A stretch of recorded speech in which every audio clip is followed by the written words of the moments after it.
The chilling confession video played out for jurors inside of the Charleston courtroom. I went to that church in Charleston, and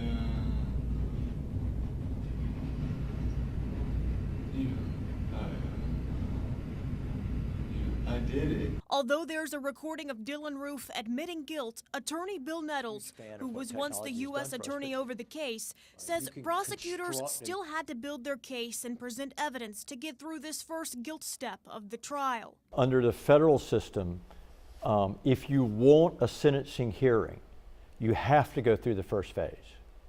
So